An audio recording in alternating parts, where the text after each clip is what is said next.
Bonjour, bonjour. Alors aujourd'hui, je vais être avec vous en vidéo et non pas en audio.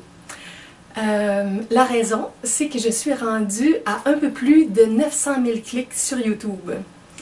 Je vous avais dit qu'il y aurait quelque chose de spécial, donc j'ai pas trouvé d'idée spéciale, mais comme ça fait déjà plusieurs documents que je vous envoie qui sont juste en audio, aujourd'hui je vais être en vidéo et ça se peut qu'il y en ait quelques-unes aussi en vidéo dans les temps à venir parce que ce que je vais faire aujourd'hui, c'est un premier élément d'une série que je veux faire, une série sur l'enseignement spirituel. Donc là, c'est le cours 101 aujourd'hui, comme une petite base.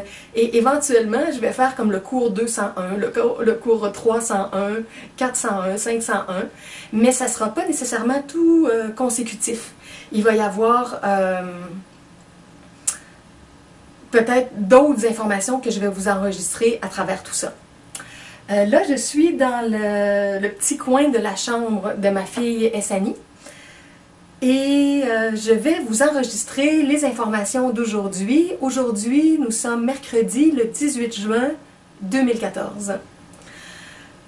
Et c'est une journée spéciale dans le sens que c'est la fin de l'année scolaire pour ma fille. C'est sa dernière journée, elle avait son dernier examen aujourd'hui.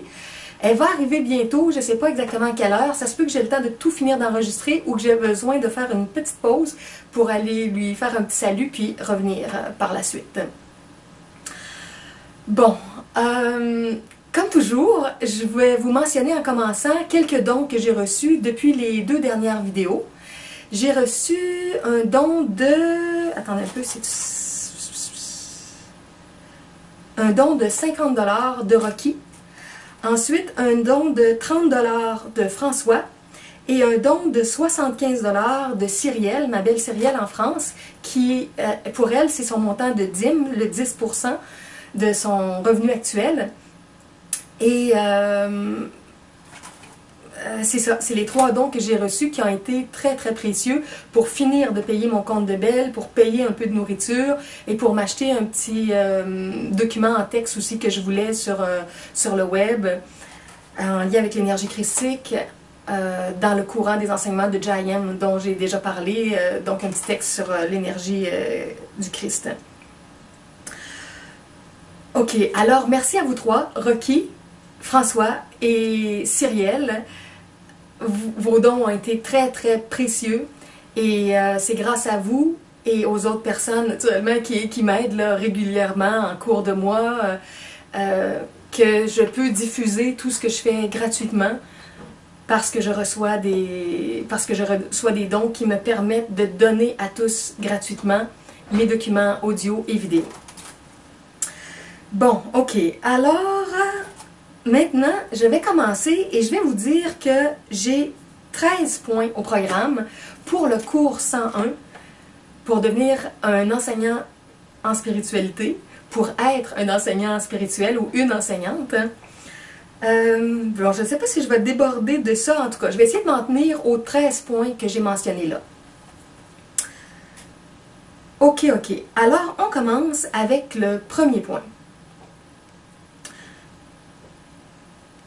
Attendez un petit peu, j'avais mis une petite note ici. Ah oui, j'ai juste oublié de vous dire qu'il y avait une nouvelle personne dans la Grande Famille.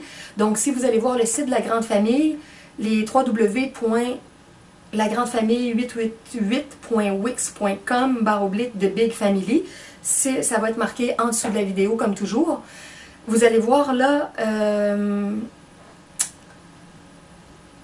dans la section La liste 2, une nouvelle personne qui s'appelle Linda, qui a une belle énergie, elle est pleine d'amour, c'est quelqu'un à qui j'ai parlé entre autres au téléphone, c'est la nouvelle amie d'un de mes amis, Sylvain, mon webmaster, pour mon site juliemorin.ca. Alors, vous pouvez aller voir sa présentation. Alors, bienvenue à toi, Linda, dans la Grande Famille. Et naturellement, comme toujours aussi, il y a des informations complémentaires dans le texte sous la vidéo. Alors, les 13 points dont je vais vous parler aujourd'hui, vous allez retrouver les titres des 13 points, si on peut dire, ou quelques mots-clés par rapport à ça, dans le texte sous la vidéo. OK, alors on commence avec le premier point. Le premier point, c'est assister un enseignant si vous n'êtes pas prêt encore à enseigner. Je vais vous donner un exemple.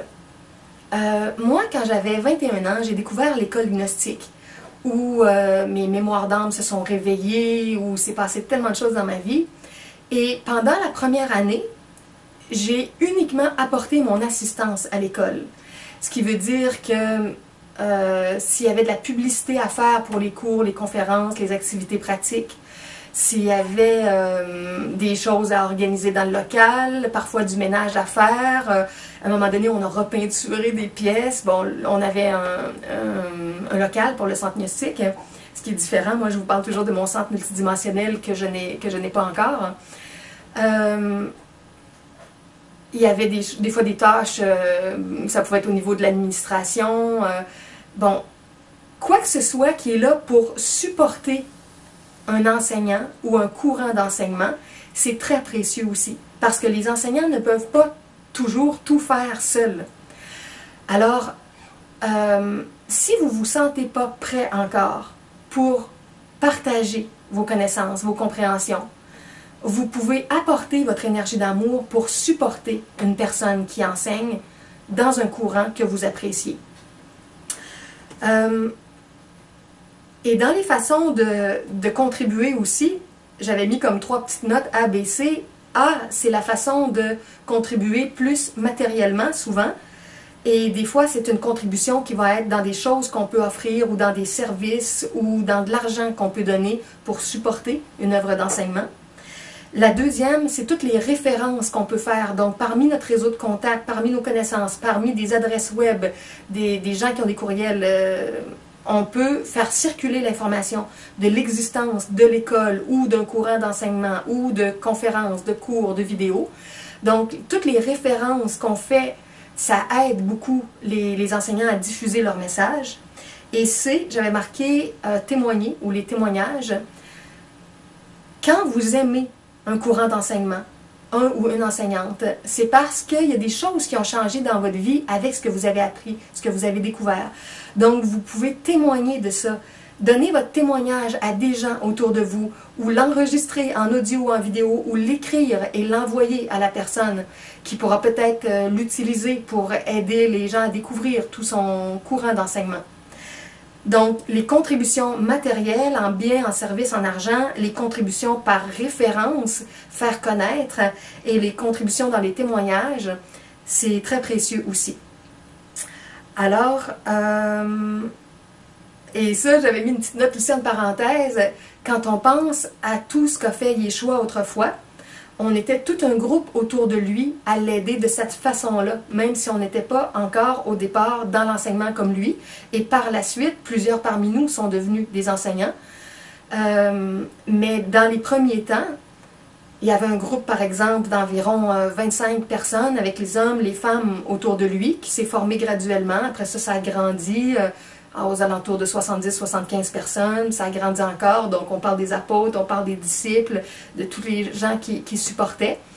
Et les gens faisaient des dons, les gens amenaient de la nourriture, les gens aidaient à préparer la nourriture, préparer les lieux d'hébergement pour les personnes qui gravitaient autour de tout ça, faisaient connaître, se rendaient dans les villes, les villages, allaient dans les écoles, les synagogues, les endroits pour annoncer qu'il y aurait un enseignement qui serait donné par Yeshua. Donc, il y a beaucoup, beaucoup de gens qui ont gravité, qui ont fait plein de choses utiles pour aider au courant d'enseignement. Et par la suite, quand ces gens-là ont été prêts, alors ils étaient capables de partir à leur tour et de répandre eux aussi l'enseignement selon tout ce qu'ils avaient dans leur cœur et dans leur mental. Donc, à l'époque moderne, c'est la même chose. Vous pouvez être un assistant en préparation et devenir éventuellement un enseignant ou une enseignante. OK. Un autre élément maintenant, le deuxième, c'est tout ce qui touche la motivation à enseigner. Le pourquoi on enseigne également. Et un des éléments que je veux vous partager sur ça, c'est que on peut reconnaître que notre âme, c'est une partie extrêmement précieuse à l'intérieur de nous. Une partie qui va être encore là, même quand notre corps physique ne sera plus là de la même façon.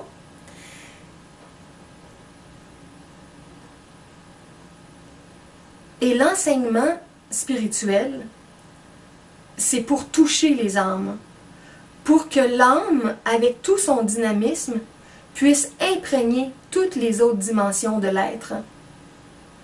Alors faire en sorte que la pensée soit transformée, l'émotivité soit transformée, la vitalité ou la sexualité soit transformée, les activités physiques soient transformées, parce que l'âme, de par ce qu'elle peut ressentir, de par l'amour qu'elle peut capter, de par les nouvelles compréhensions qui vont émerger, tout ça va générer une nouvelle façon de vivre. Et ce qui va être intégré dans l'âme, ça va être, on pourrait dire, comme immortel. Alors, les enseignants en spiritualité touchent un niveau d'immortalité. Alors que plein d'activités physiques qu'on fait, ou parfois des choses qui vont être un petit peu plus mentales, mais par cœur, qui ne seront pas bien intégrées, qui ne seront pas dans l'expérience profonde,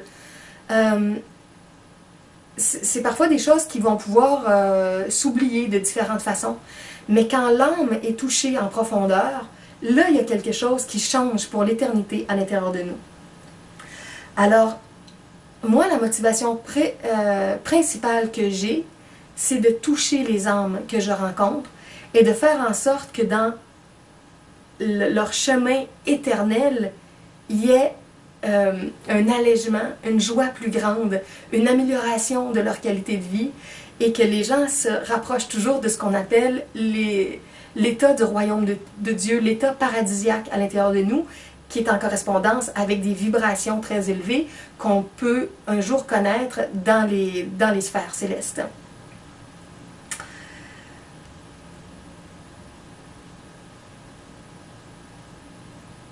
Ok, alors ça c'était le deuxième point qui touche la motivation et notre âme. Le troisième point, c'est ce que j'ai appelé la recherche du bonheur durable.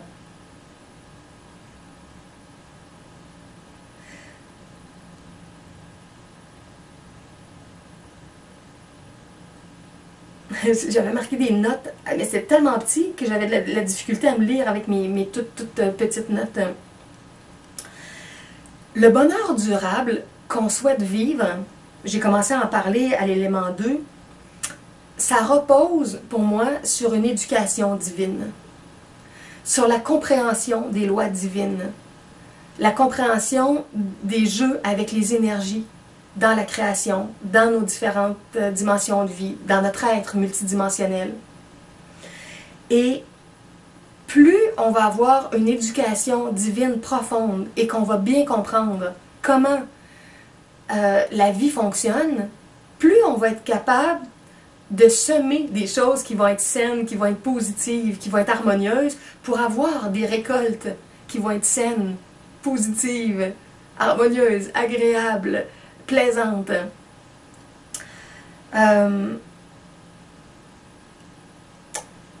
Alors, l'enseignement spirituel, c'est une façon de contribuer à ce qu'il y ait de plus en plus de bonheur dans le monde et dans le cœur des gens. Et l'éducation divine qu'on va chercher à apporter par notre courant d'enseignement, c'est quelque chose qui va nous aider à rester de plus en plus sur un chemin divin.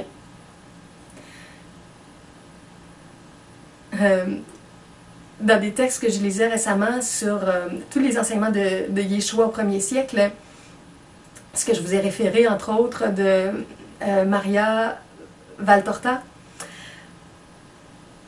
des fois il parle le langage d'autrefois, mais que certains groupes spirituels utilisent encore, le Seigneur Dieu.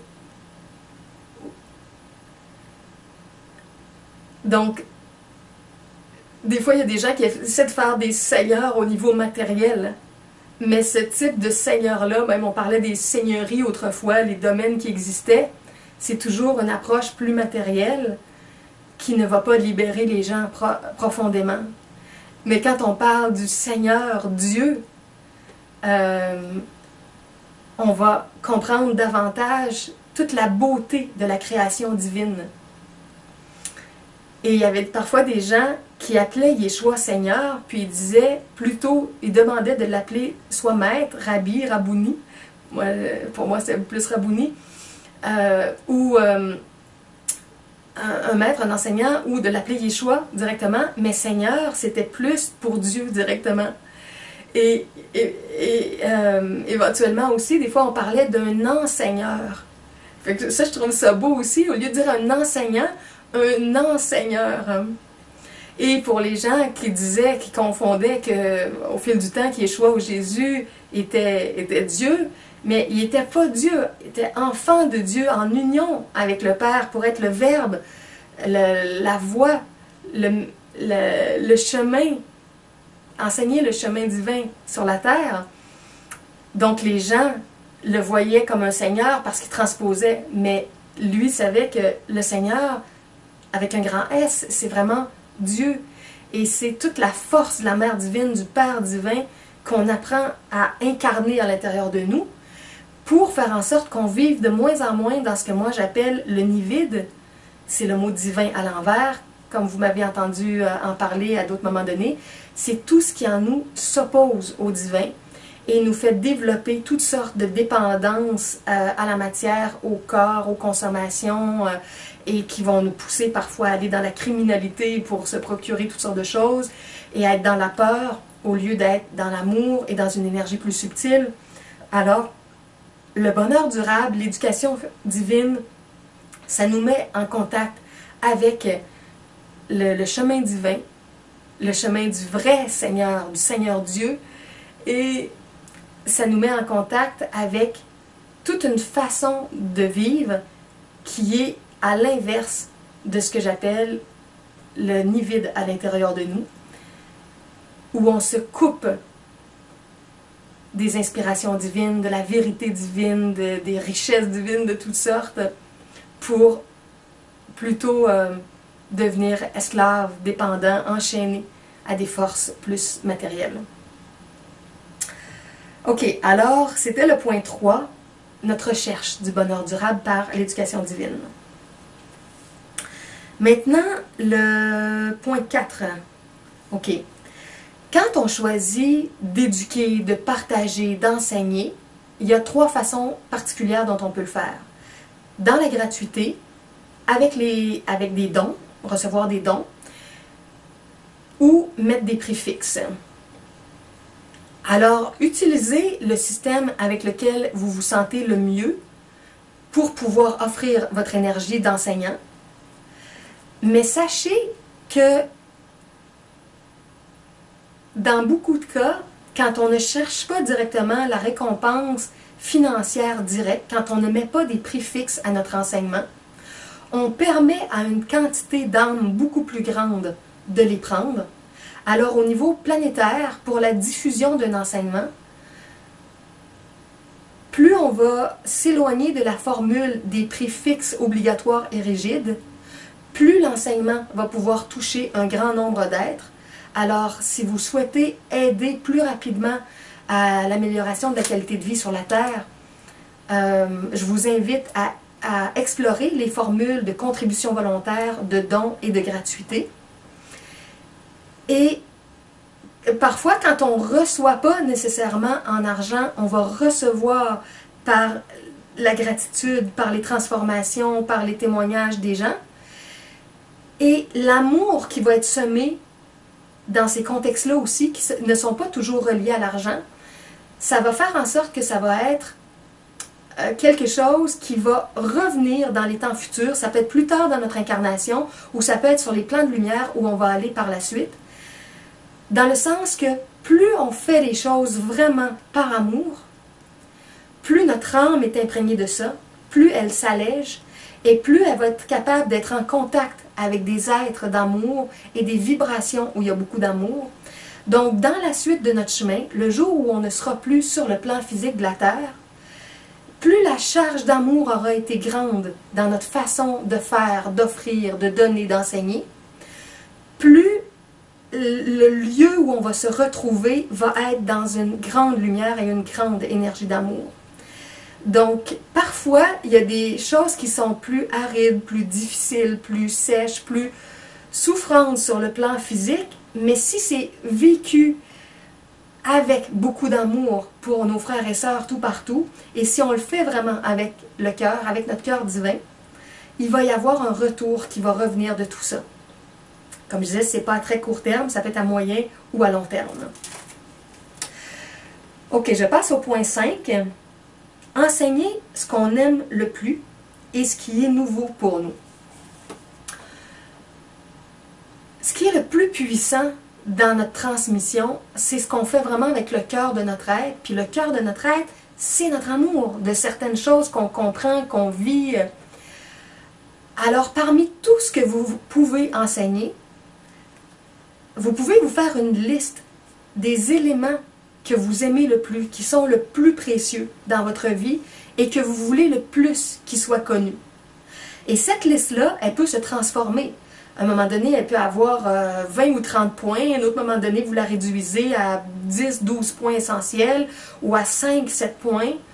Ou ça se transforme au fil du temps parce qu'il y a certains éléments que vous trouvez qui sont moins importants, moins précieux et qu'il y en a d'autres que vous découvrez qui sont plus précieux. Alors faites-vous une liste des éléments les plus précieux et trouvez des façons d'apporter ça dans le monde. Et mettez aussi un accent sur ce que vous êtes en train de découvrir puis qui est plus nouveau. Parce que le but, c'est pas de répéter constamment le même enseignement, mais c'est de veiller à ce que notre âme soit toujours en train d'apprendre. Alors, de pouvoir partager avec les gens ce qu'on a découvert, continuer d'apprendre et de partager à nouveau les nouveaux apprentissages qu'on a faits. Alors, soyez à l'écoute de ce que vous aimez vraiment, de ce que vous trouvez vraiment précieux et de ce qui est plus nouveau aussi dans votre vie parce que vous allez avoir beaucoup plus d'enthousiasme dans votre façon de le partager. Ok, je passe au point 6. Enseigner en groupe ou pour des groupes ou enseigner au niveau individuel, en un pour un. La plupart des enseignants ont les deux volets. Certains ont juste un des deux. Certains sont juste en individuel ou d'autres sont juste en groupe. Mais souvent, quand on commence à faire des enseignements en privé, on réalise que ça pourrait être utile à beaucoup plus de monde et on trouve des formules qui correspondent au groupe. Au lieu d'être une consultation en privé, ça devient une conférence, un cours, un cercle de partage, un livre, un article, un blog, quelque chose qui va toucher un groupe de gens. D'autres personnes vont être au niveau du groupe et à travers les groupes, il y a des gens qui vont vouloir poser davantage de questions, plus de précision, plus de détails et là, ça va devenir des enseignements plus individualisés qui vont être nécessaires. Donc, il va y avoir un besoin pour des consultations en privé. Alors, essayez de voir au départ avec quoi vous êtes le plus à l'aise pour enseigner. Est-ce que c'est en individuel ou en groupe? Mais que vous fassiez l'un ou l'autre, gardez une porte ouverte pour l'autre volet parce qu'ils ont un besoin aux deux niveaux. Plus en un pour un ou avec 2, 3, 4 personnes ou en plus grand groupe. 5, 10, 20, 50, 100, 200 personnes. Essayez de voir comment ce que vous offrez peut rejoindre les deux types de clientèle. Et au niveau aussi des changements planétaires, dites-vous que si vous consacrez une partie de votre temps à vous organiser pour donner des enseignements qui vont être en groupe, vous allez aider à ce que l'élévation des énergies sur la Terre se fasse plus rapidement, parce que s'il y a des dizaines, des centaines, des milliers de gens qui peuvent avoir accès en même temps ou en peu de temps à vos enseignements, ça va aider beaucoup plus de gens que si vous vous consacrez au niveau individuel.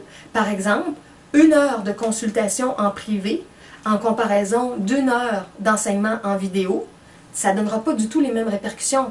Avec 1 heure en privé, je touche une âme, mais qui, elle, va pouvoir toucher peut-être son conjoint ou sa conjointe, ses enfants, ses parents, ses amis, ses collègues de travail ou d'études. Il va y avoir un petit cercle de gens qui va être affecté positivement par cette consultation-là.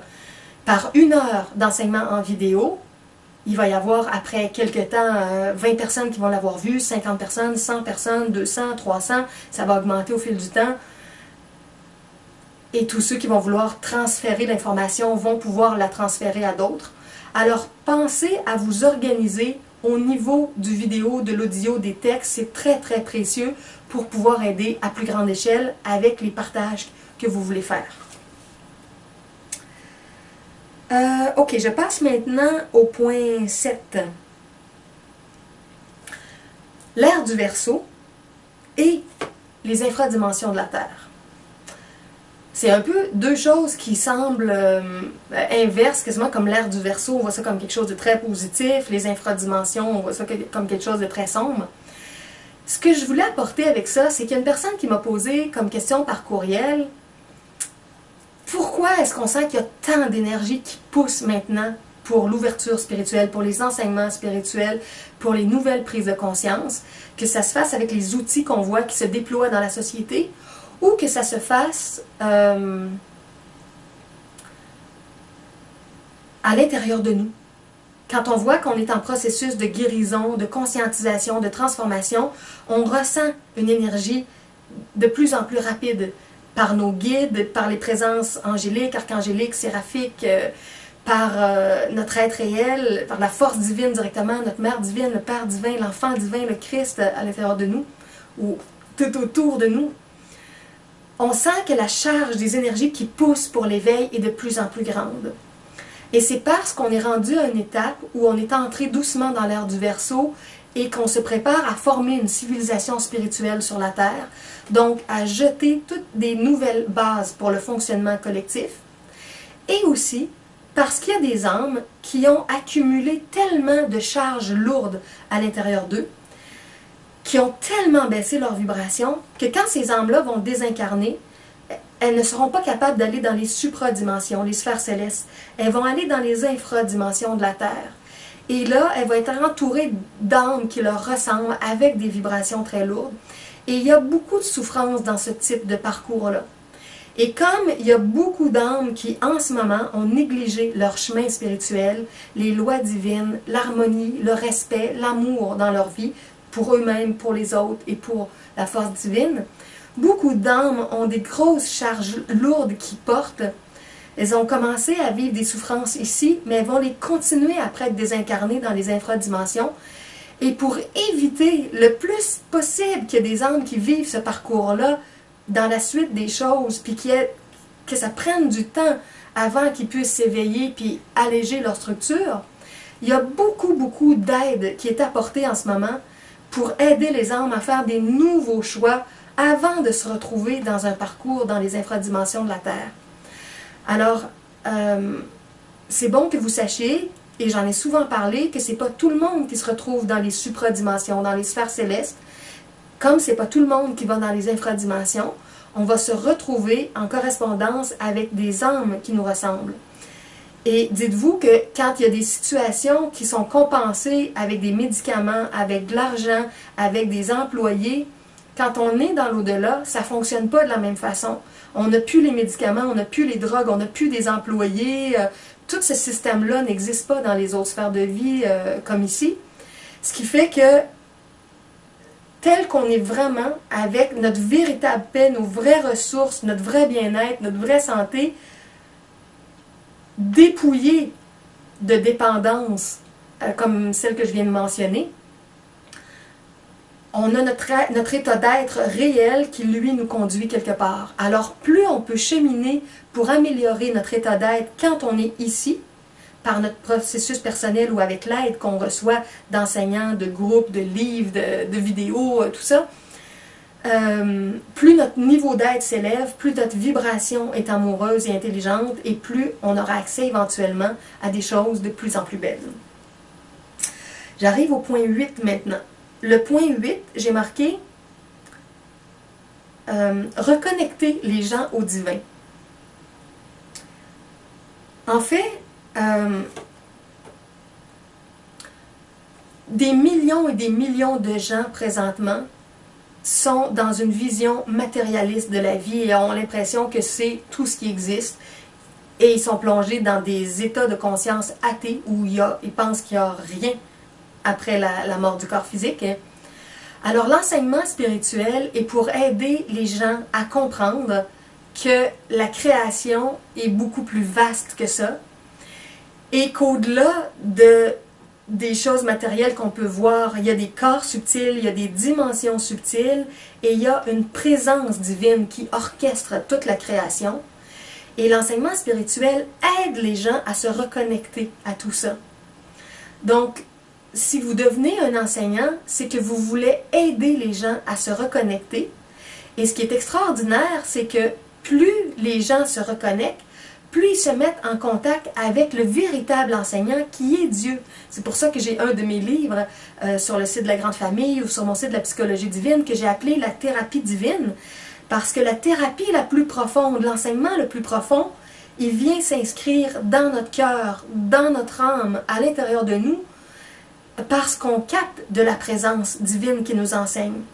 Donc, en tant qu'enseignant, le but, c'est pas que les gens deviennent dépendants de nous, c'est qu'on aide les gens à se reconnecter à la source, à la présence divine, à leur mère divine, à leur Père divin, faire la paix avec la Mère divine en eux, faire la paix avec le Père divin, apprendre à aimer la Mère divine, apprendre à aimer le Père divin.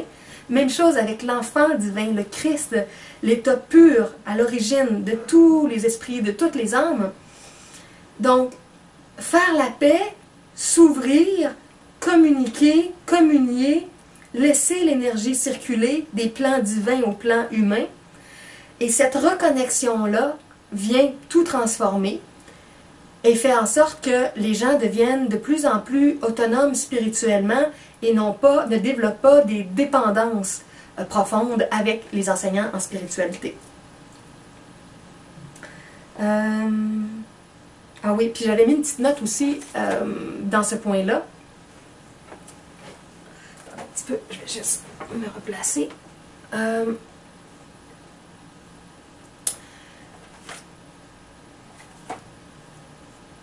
Aider les gens à se reconnecter au divin aussi, un des éléments qui est très très précieux dans ça, c'est aider les gens à savoir et à sentir qu'ils sont des êtres divins, qu'ils sont des enfants divins. Parce que quand les gens cheminent en croissance personnelle, ils vont découvrir leur nid vide, les parties en eux ou la partie principale en eux qui s'oppose au divin, aux lois divines, à l'harmonie cosmique. Qu'est-ce qui résiste à l'intérieur de nous, qui ne veut rien savoir de ça, qui est rebelle. Et quand on découvre notre nid vide, quand on découvre nos facettes d'ombre, des fois c'est difficile parce qu'on a honte un peu, parce qu'on est triste de tout ça. Il y a toutes sortes de réactions qui se font à l'intérieur de nous. Donc pour être plus capable de faire face à tout ce qui est à transformer, à améliorer, à changer, être capable d'accepter la vérité, la critique, la confrontation quand il y a des nouvelles informations qui arrivent, ça demande une base lumineuse, stable à l'intérieur de nous. J'en parlais avec un ami ce matin et je donnais l'exemple. C'est un peu comme si un jour on apprend à regarder des facettes de nous-mêmes, comme quand on regarde un film, on sait qu'il y a le film et qu'il y a notre propre vie.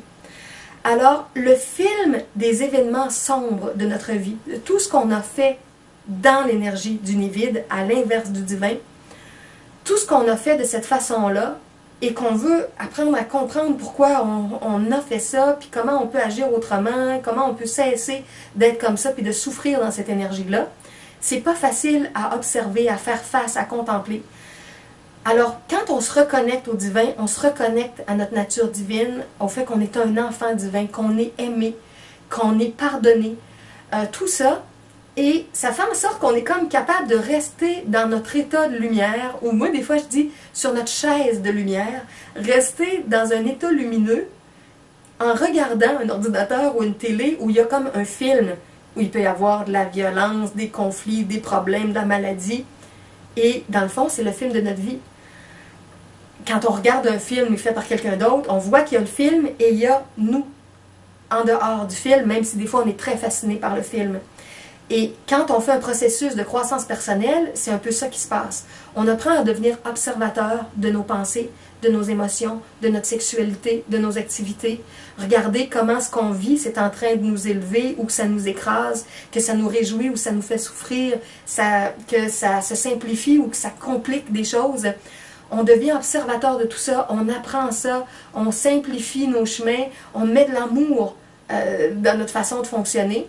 Et là où on voit qu'il manquait d'intelligence, qu'il manquait d'amour, qu'il manquait d'harmonie, puis qu'on est déçu de se découvrir comme ça, puis qu'on a parfois un peu honte, on se souvient qu'on n'est pas que ça. On est un enfant divin à la base qui a oublié des choses de la divinité, du parcours divin. Alors plus on va rester dans notre position divine, sur notre chaise divine, sur notre chaise de lumière, dans notre état réel, en observant une partie de notre être qui est à l'inverse de ça, plus ça va être facile de le faire. Parce qu'on ne sera pas tout fusionné avec notre ombre, avec le nid vide à l'intérieur de nous, puis on ne sera pas absorbé dans cette énergie-là plus négative ou plus chaotique. On va être en position de lumière pour faire face à une facette de notre vie qu'on veut transformer. Ok, j'arrive au point 9 maintenant. Être une porte ouverte pour laisser passer le divin. Idéalement, ce n'est pas nous, dans notre humanité, qui enseignons, mais c'est la présence divine à travers nous qui enseigne. C'est elle qui est la plus sage. Alors ça veut dire que on s'ouvre pour être accompagné de ce qui est le plus élevé qu'on peut capter et qui va se manifester à travers nos partages. Et ça demande de ne pas être trop rigide dans notre structure. Parce que si la structure préparée est trop rigide, on va être tellement pris dans nos cadres et dans tous les détails que ça ne permettra pas au flot spontané de l'inspiration divine de se présenter.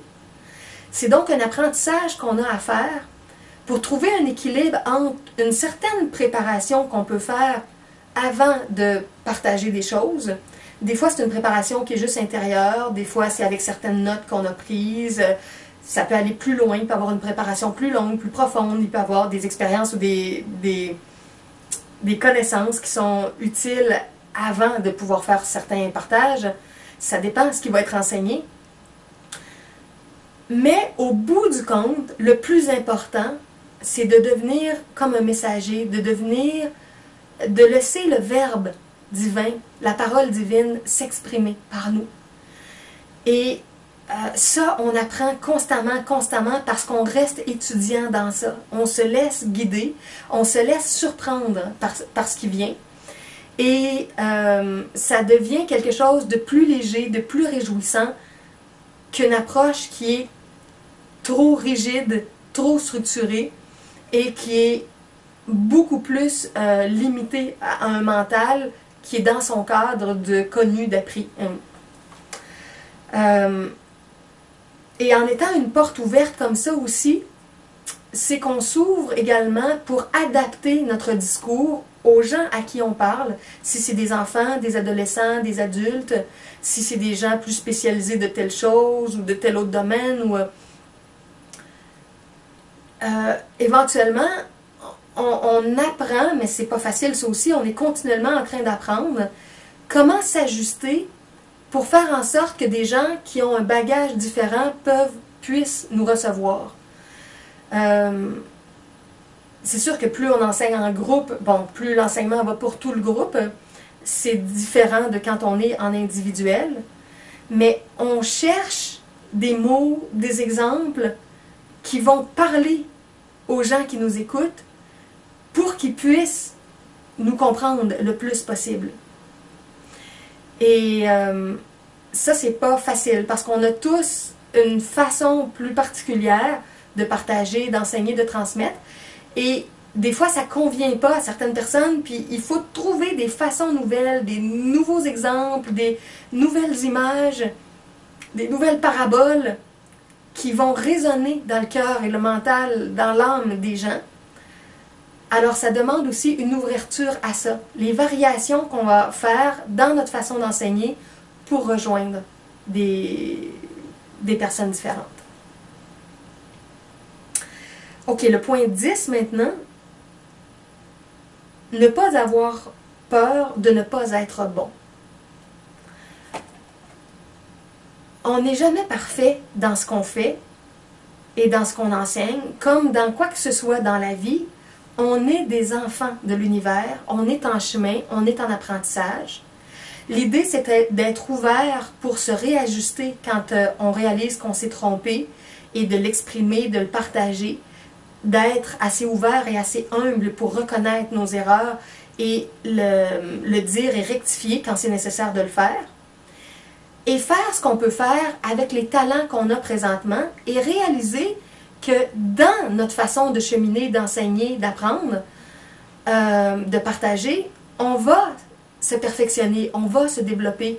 L'enseignement, c'est un apprentissage en soi, de puiser dans ce qui est profond dans notre expérience de vie pour le communiquer, et ça nous aide à être au meilleur de nous-mêmes.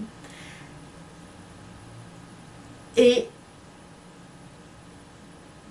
ce qui serait vraiment moins bon, si on a peur de ne pas être bon, c'est de ne pas partager du tout, de ne pas témoigner, de ne pas aider au niveau de l'enseignement, de ne pas chercher à communiquer nos compréhensions, parce que si on se laisse arrêter puis paralyser par la peur, on va étouffer notre potentiel, nos connaissances, elles vont dormir dans nos tiroirs, comme on dit parfois, quand on a des œuvres qui sont chez nous puis qu'on ne partage pas, des œuvres en texte, en musique, en invention. Il y a des inventeurs, des artistes, des créateurs qui sont dans leur domaine puis qui n'osent pas communiquer leurs œuvres. C'est la même chose avec votre bagage de connaissances.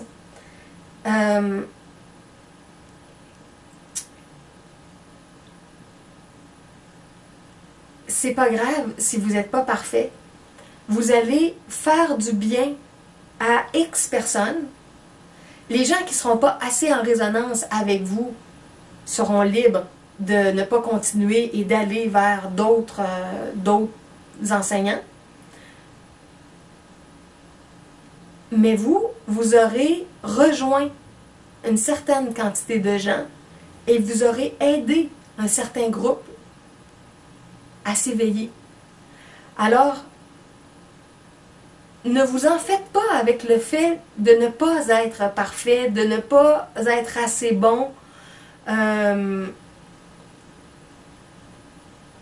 Connectez-vous vraiment avec ce que vous aimez, puis de ce que, comme je disais tantôt, que vous voulez que les autres puissent découvrir parce que vous savez, vous sentez que c'est précieux dans votre vie. Et trouvez des façons de partager ça. J'ai mon site transmettre aussi ses connaissances, everyoneWeb.fr/transmettre ses connaissances. Puis je marque différentes façons dont on peut faire ça. Alors, ne cherchez pas la perfection. Et par exemple, comme on dit aussi au niveau des arts, on ne devient pas un maître dans un art du jour au lendemain. La maîtrise se développe avec l'expérience, avec la pratique, avec les essais, avec les erreurs, avec les corrections. Donc, offrez ce que vous avez à offrir là où vous en êtes maintenant. Concentrez-vous sur ce qui vous semble le plus juste, le plus vrai, le meilleur, le plus intéressant. Et au fil du temps, vous allez vous raffiner, vous allez enlever des éléments, en rajouter, trouver des meilleures façons de communiquer. Et ce que vous allez offrir va toujours s'améliorer, se bonifier, mais ne vous empêchez pas de partager, d'enseigner, parce que vous ne vous trouvez pas assez bon ou assez bonne. Parce que comme je disais, ce qui serait vraiment pas bon, ce serait d'étouffer tout ça, de le renfermer, de le cacher et de ne pas partager. Alors là, il n'y aura pas d'erreur, c'est certain, mais il y aura l'erreur fondamentale de vous être replié sur vous-même et de ne pas avoir contribué à plus grande échelle.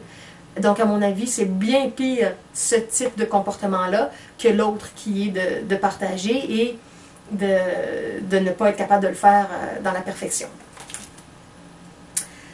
J'entre maintenant avec le point 11. Chercher notre flamme jumelle pour enseigner en couple. J'ai parlé dans une vidéo récente, c'est un document audio à vrai dire, du fait que les femmes vont enseigner de plus en plus et que dans le monde, il y a des femmes qui vont devenir, qui vont prendre le rôle de prêtre ou de prêtresse, qu'on pourrait dire au féminin, et que les femmes vont faire une place aux hommes auprès d'eux plus facilement que les hommes dans les derniers siècles ont eu de la difficulté à faire une place aux femmes dans les fonctions importantes et dans l'enseignement. Il y a de plus en plus de gens et de femmes qui reconnaissent la complémentarité homme-femme. Et dans ce sens-là, si vous vous préparez pour rencontrer votre flamme jumelle, si vous cherchez à la connaître, à la découvrir, un jour, vous allez être avec votre flamme jumelle. Est-ce que c'est ici sur le plan physique? Est-ce que ça va être dans l'au-delà, dans quelques années, dans quelques temps? Je ne sais pas exactement où ça va être pour vous dans votre parcours de vie, mais vous pouvez commencer à vous préparer intérieurement en sachant que ce que vous voulez offrir dans le monde, ce que vous voulez enseigner, partager, vous pourrez le faire en compagnie de votre flamme jumelle, dans un équilibre des énergies hommes-femmes qui vont transmettre. Alors, ça c'est toute une préparation intérieure pour s'ouvrir à une énergie de duo au lieu d'une énergie en solo. Mais souvent, on commence les choses en solo, on les initie, on déploie notre volonté créatrice. Et quand il y a suffisamment d'énergie, d'amour, de préparation, il y a quelqu'un qui vient. Puis au départ, ça peut être un ami, ça peut être après ça un conjoint qui pourrait être des fois une âme sœur, comme je disais. Et un jour, ça dépasse l'âme sœur, qui est une âme avec qui on a beaucoup d'affinités, qu'on a un projet commun, mais ça devient la personne qu'on rencontre qui est notre flamme jumelle. L'autre partie de notre être qui a un dynamisme très très semblable au nôtre, une complémentarité de capacités et tout ça, puis ensemble, on est une force beaucoup plus grande. Alors, ouvrez-vous à la rencontre éventuelle de votre flamme jumelle. Parlez-lui télépathiquement, écrivez-lui des lettres, demandez à être guidé pour vous transformer et être capable de la rencontrer et de développer une relation harmonieuse avec cette personne-là. Et quand le bon moment va être arrivé, vous allez être mis en présence de votre flamme jumelle. Voilà pour les enseignements éventuels en duo. L'avant-dernier point maintenant, le point 12. Demandez l'aide de Dieu.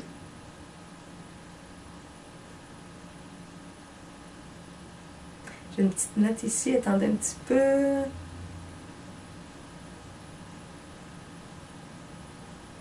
OK.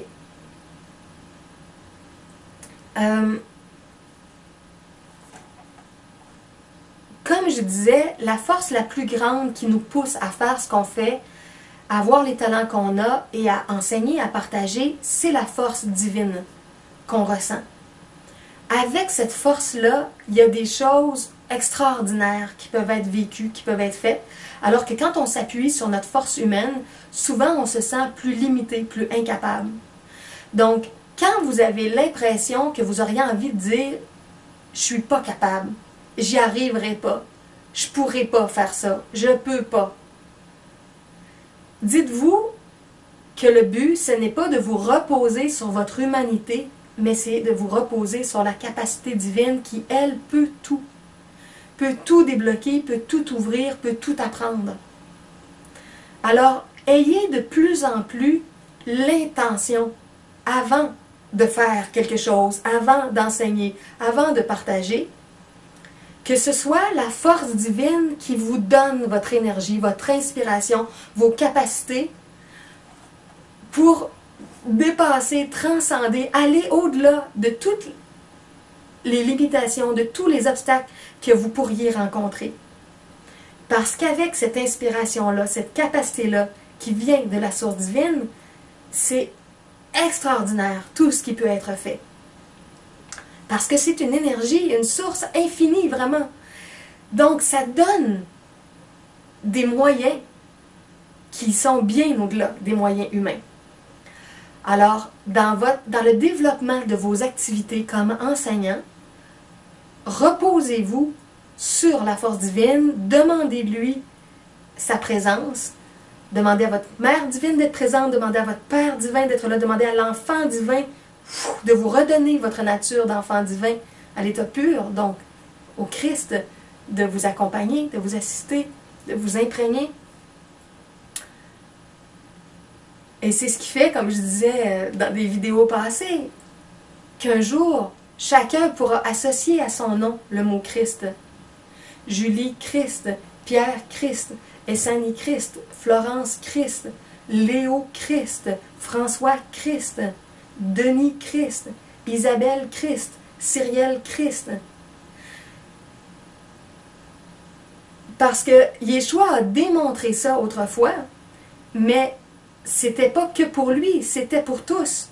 Plus on va laisser l'énergie divine nous inspirer dans ce qu'on fait, plus on va être en accord avec le plan divin, plus on va prendre notre juste place sur le grand échiquier de la vie, parce que sur le grand échiquier, souvent on dit il y a des pions où il y a des pièces blanches et il y a des pièces noires. Tous ceux qui sont dans le courant du Nivide qui refusent le divin, ça correspond un peu aux pièces noires de l'échiquier. Tous ceux qui sont les pièces blanches, c'est tous ceux qui accueillent la lumière, tous les talents multidimensionnels dans l'harmonie divine. Bon, alors il existe des luttes, des combats, des conflits dans les dimensions de la création. Et c'est ça, plus on va demander l'aide divine, plus ça va nous ouvrir des portes.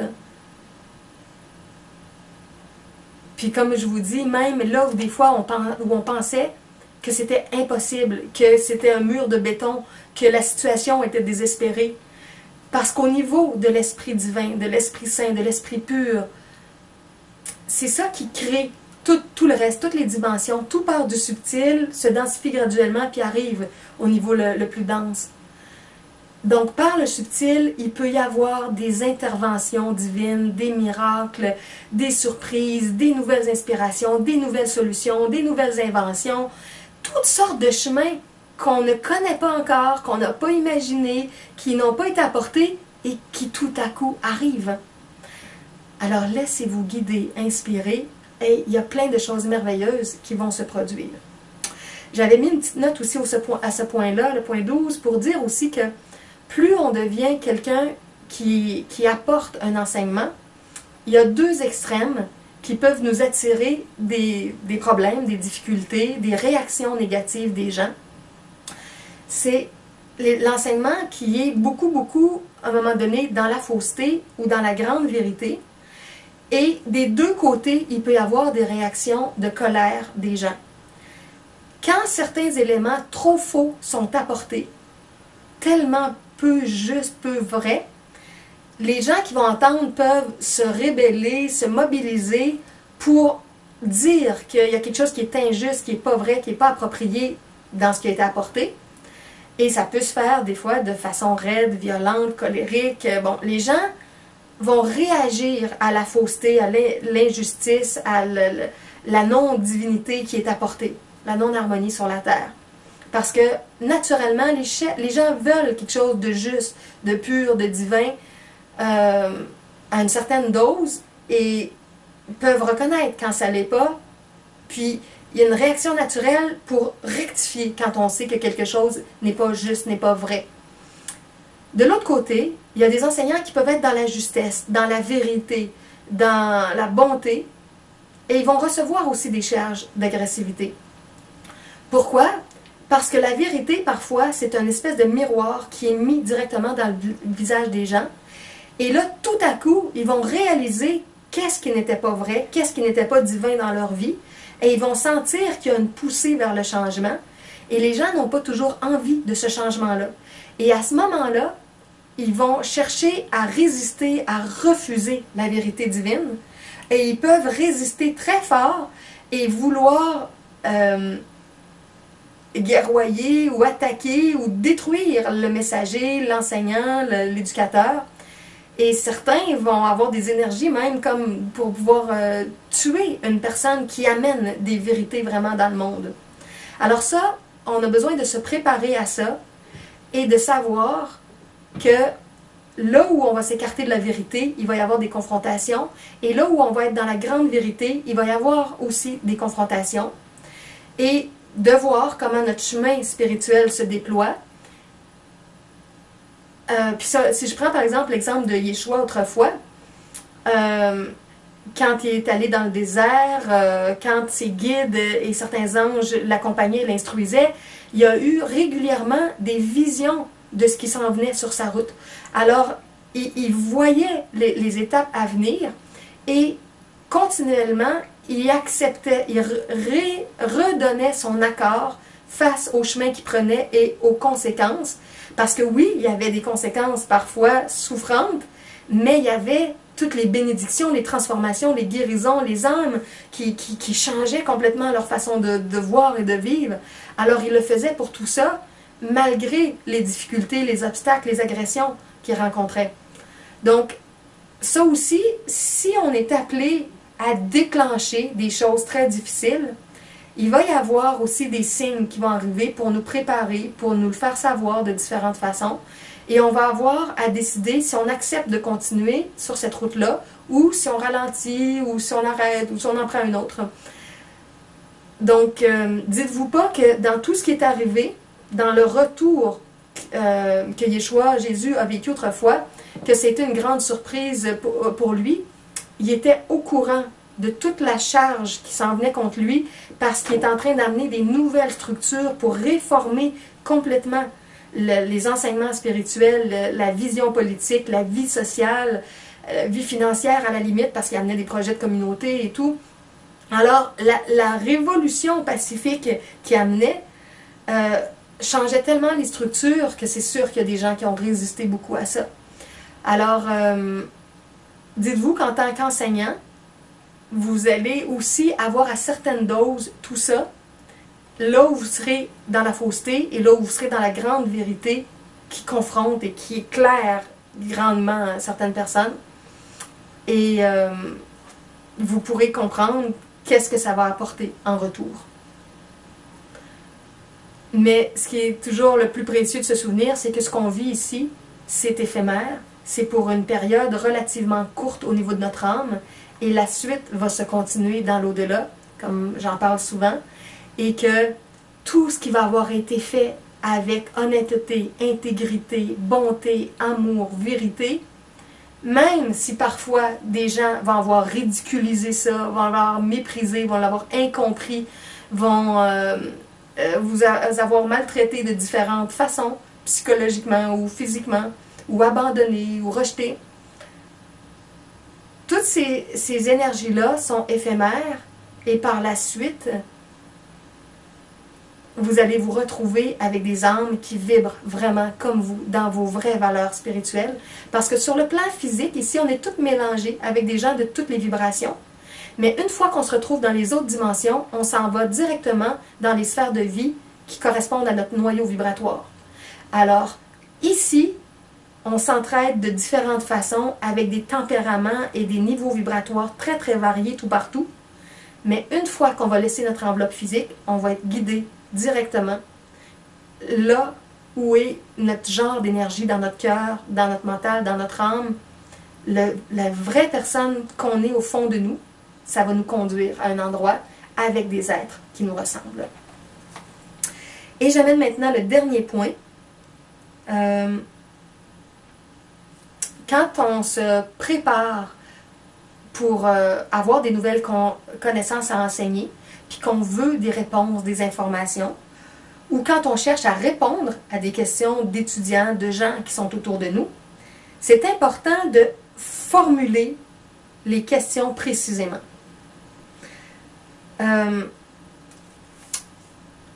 Plus vos questions sont précises, détaillées, pointues, plus vous allez recevoir des réponses précises et détaillées à vos questions. Et c'est la même chose pour les gens qui viennent vers vous. S'ils vous posent une question très floue, très vague, vous allez répondre, mais est-ce que ça répond vraiment à ce que cherchait la personne? Plus la personne va vous préciser vraiment ce qu'elle cherche, plus vous allez être capable de lui répondre précisément. Donc, dans votre propre parcours de préparation, d'approfondissement, de découverte, pour ensuite partager tout ça, clarifiez vraiment vos points. Qu'est-ce que vous voulez vraiment apprendre, comprendre, savoir avec plus de détails. Et je ne vous dis pas que ça va arriver nécessairement la journée même ou le lendemain, mais votre être réel connaît vos désirs, connaît vos besoins. Quand vous arrivez à les identifier, les préciser mentalement ou dans une conversation ou dans votre journal personnel ou avec un thérapeute, un aidant, précisez quelles sont vos demandes, vos besoins, vos questionnements, ce que vous voulez vraiment comprendre comme il faut. Et quelques temps plus tard, vous allez être mis en contact